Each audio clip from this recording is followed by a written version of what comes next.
ত্রয়োদশ জাতীয় সংসদের সংরক্ষিত নারী আসনে নির্বাচনের তারিখ নির্ধারণে নির্বাচন কমিশনে বৈঠক চলছে। রাজধানীর আগারগাঁওয়ে নির্বাচন ভবনে এই বৈঠক অনুষ্ঠিত হচ্ছে।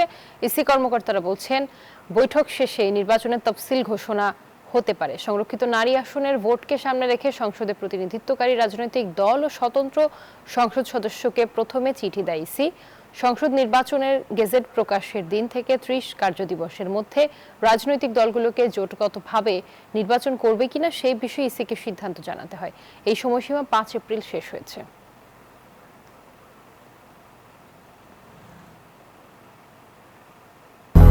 ২০০-র বেশি সার্ভিস ও ফিচারে লেনদেনের সব বিকাশ অ্যাপে সম্ভব। এই বিষয়ে আরো জানাতে আমাদের সঙ্গে যুক্ত হচ্ছেন সহকর্মী মাহমুদুল হাসান ইমন।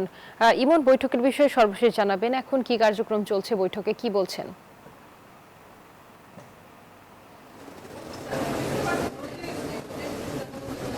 আমি সকাল থেকেই আগারগাঁওয়ের নির্বাচন কমিশন ভবনে রয়েছি। এখানে একটি কমিশন সভা অনুষ্ঠিত হয়েছে, যেখানে আসলে সভাপতিত্ব করছেন নির্বাচন কমিশনের যে প্রধান আছেন, অর্থাৎ সিএসি নাসির উদ্দিন সহ নির্বাচন কমিশনার যারা আছেন সকলেই এখানে উপস্থিত আছেন। একই সঙ্গে ইসি সচিব আক্তার সহ সকলেই সংশ্লিষ্ট সকলে এখানে উপস্থিত আছেন। এখান থেকে যে সিদ্ধান্তটা আসবে আমরা জানতে পেরেছি, সেটি হচ্ছে যে জাতীয় সংসদের সংরক্ষিত আসনের তফসিল জানা যাবে, একই সাথে তারিখও জানা যাবে যে আসলে কবে নাগাদ তফসিল হতে পারে এবং কবে নাগাদ তারিখ আসতে পারে। এছাড়াও আরও যদি বলতে চাই যে এখানে মোট 5টি বিষয়ে আসলে সিদ্ধান্ত আসবে।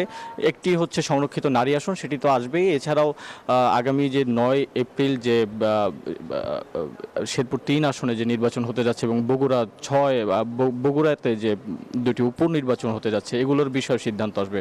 আরও যে বিষয়টি জানাতে চাই যে গত নির্বাচনে ত্রয়োদশ জাতীয় সংসদ নির্বাচনে যেসব বিষয় আসলে যেসব সরঞ্জাম ব্যবহৃত হয়েছে, সেসব সরঞ্জাম সংরক্ষণের বিষয়ে রিটার্নিং কর্মকর্তা যারা আছেন তাদের প্রতি একটা নির্দেশনা দেওয়া হবে। এছাড়া আরও যেটি হবে যে নির্বাচনের সময় যেসব মামলাগুলো হয়েছে সেগুলো নিয়ে তারা যাচাই বাছাই করবেন, সেগুলো নিয়ে সিদ্ধান্ত নেবেন। একই সাথে ত্রয়োদশ জাতীয় সংসদ নির্বাচনে যে নিহত এবং আহত যারা আছেন তাদের বিষয়েও, নিহত বা আহতর ঘটনা থাকলে সেসব বিষয়ে আসলে সিদ্ধান্ত, এই 5টি বিষয় মোট নির্বাচন কমিশন ভবন থেকে সিদ্ধান্ত আসবে। এই ছিল আগারগাঁও নির্বাচন কমিশন থেকে আমার কাছে সর্বশেষ তথ্য। ফিরে যাচ্ছি স্টুডিওতে। রুবা।